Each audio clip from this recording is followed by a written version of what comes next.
Coucou les amis, c'est Leslie Booster. Bien, ce matin je vais vous faire un bref briefing sur mon histoire. Je suis une jeune Gabonaise du Haut-Ogooué. Mon papa il est de l'Éconie ainsi que ma maman. Bien, je suis une jeune fille née dans une famille normale, des personnes normaux. Bien, jusqu'à ce que j'ai eu l'âge de 10 ans, j'ai commencé à avoir des boutons qui se développaient sur mon visage, mais comme de l'acné. Et puis, pour moi, pour maman, on pensait que c'était normal. Au fil du temps, ça prenait de l'ampleur. Au fil du temps, mes parents se sont battus pour savoir ce qui n'allait pas, pour savoir de quoi est-ce qu'il s'agissait. Ma maman avait même pour habitude souvent de couper les boutons avec de la lame. Imaginez un peu la douleur, parce que c'est la peau, c'est une peau qu'on blesse en fait. Et puis, on a fait des examens, on a tourné dans des hôpitaux et qu'on sort pour rien du tout, rien n'a marché, rien du tout, vraiment, on n'a rien trouvé. On a fait des analyses, on envoyait du sang en France, essayer de voir si c'était dans le sang, si c'était contagieux. Rien du tout, rien n'a été trouvé. Puis un jour, une dame m'envoie chez un médecin. Et quand j'arrive chez le médecin me dit ma fille, je ne peux rien pour toi. De la même façon dont un homme, dont un maître enseigne la leçon et que l'élève ne comprend pas, il a mal et puis il s'est dit que mais à quoi sert bon d'être enseignant si à chaque fois les élèves ne comprennent pas, et il a envie de tout arrêter. Il me dit je ne peux plus rien pour toi, je suis fatigué de te prescrire des médicaments, de faire à chaque fois des analyses, des diagnostics avec toi et puis rien n'avance, mais elle a foi. Et quand il m'a dit cela, ça m'a refroidi, j'ai pleuré. Quand je rentre à la maison, je prends un taxi. Et le taxi que je prends, il y a un chant qui passait à l'intérieur. Et le chant dit « Tu es allé à l'hôpital, le médecin t'a dit que ta maladie est incurable, il te reste quelques jours à passer sur la terre et tu vas t'en aller. » Je crois que pour beaucoup, vous connaissez ce chant de Sylvain Akwala qui dit « Il a le dernier mot ». Et quand je sors de l'hôpital, je me dis « Seigneur, merci parce que je sais une chose. » Je pleurais, autant pour moi.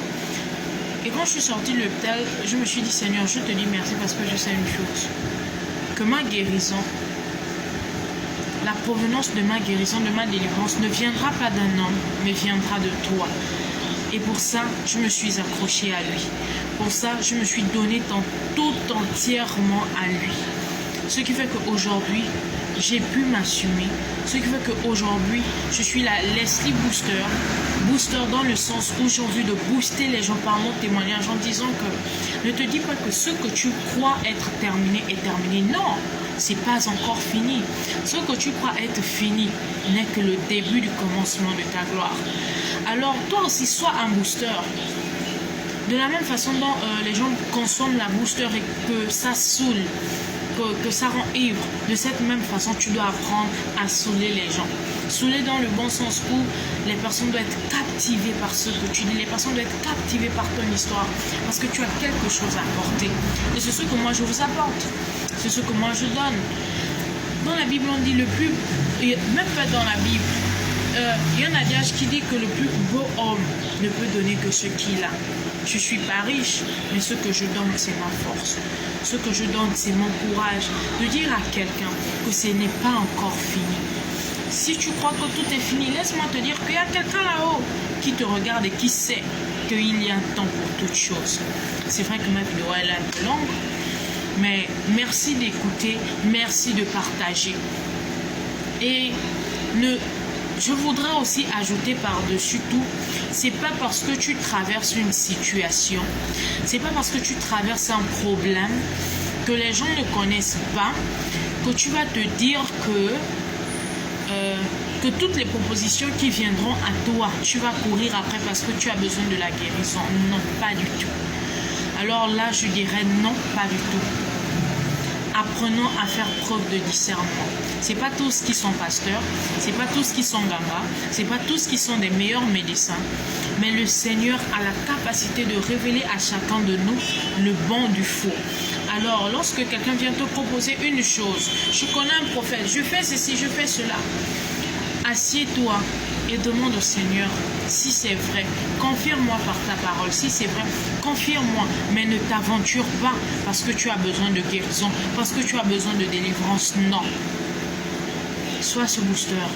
Soyons une génération qui va booster. Soyons de ceux-là.